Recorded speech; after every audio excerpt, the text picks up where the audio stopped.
अंबोरा तीर्थ क्षेत्र के विकास कार्य की कार्यकारी अभियंता सार्वजनिक बांधकाम विभाग क्रमांक 3 नागपुर में ई निविदा प्रकाशित की गई है। इसमें 3 ठेकेदार आदित्य कंस्ट्रक्शन कंपनी जेवी नागपुर, शक्ति सुपर जेवी नागपुर और Shubham EPC private limited Pune सहभागी है। इस टेंडर में शक्ति सुपर ने जॉइंट वेंचर में टेंडर डाला है। इस टेंडर में शक्ति का शेयर 49% रखा है, जबकि शक्ति बिटकॉइन का टर्नओवर कम होने के बावजूद उनका शेयर 25% होना चाहिए था और इनके पास पत्थर का काम करने का अनुभव भी कम है। इस कारण शक्ति सुपर जेवी नागपुर अपात्र है। फिर भी टेंडर में धांधली कर काम शक्ति सुपर जेवी नागपुर को देने का विभाग द्वारा प्रयास शुरू है। इसमें भ्रष्टाचार होने की आशंका जताई जा रही है। अब अंबोरा तीर्थ क्षेत्र के विकास कार्य की ई निविदा कार्यकारी अभियंता सार्वजनिक बांधकाम विभाग क्रमांक 3 नागपुर में प्रकाशित की गई है।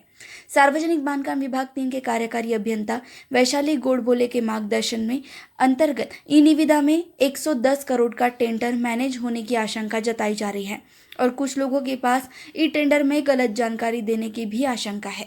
नागपुर से राजेंद्र पाठक की रिपोर्ट।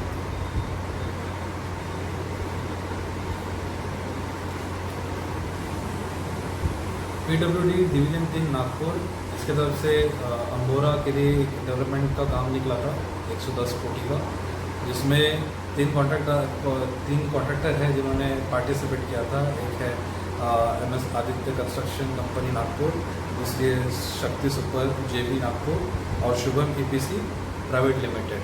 तो इसमें से जो दो कंपनियां हैं, पहला जो है शक्ति सुपर जेवी, ये लोग कैसे बोलो, शक्ति सुपर जेवी जो है वो डॉक्यूमेंट्स में उनका कमी पड़ रहा है। जैसे कि कौन से डॉक्यूमेंट में कमी पड़ रहा है?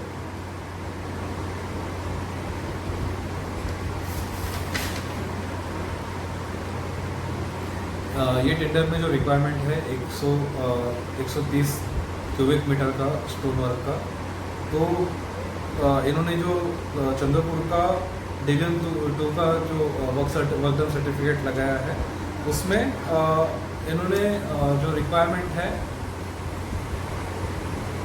कैसे होता है जेवी सुपर शक्ति जेवी ने जो वर्क डन का सर्टिफिकेट लगाया चंद्रपुर से डिवीजन 2 का, उसमें जो उनका काम का एक्सपीरियंस है वो स्टोन वर्क में नहीं गिना जाता है। जब उनके जो वर्क डन में लिखा है वो लिखा है ये कैडलिंग वर्क है करके। सो वो हिसाब से अगर देखा जाए तो ये इस काम के लिए क्या बोलते हैं, क्वालिफाइड नहीं होना चाहिए, नहीं होते हैं। और दूसरी बात अगर देखी जाए तो ये जब जेवी कर रहे हैं तो जेवी में टोटल जो उनका टर्नओवर डिवाइडेड बाय जो टेंडर की वैल्यू है, उसके हिसाब से इनका जो परसेंटेज पड़ता है वो 25% भी पड़ता है।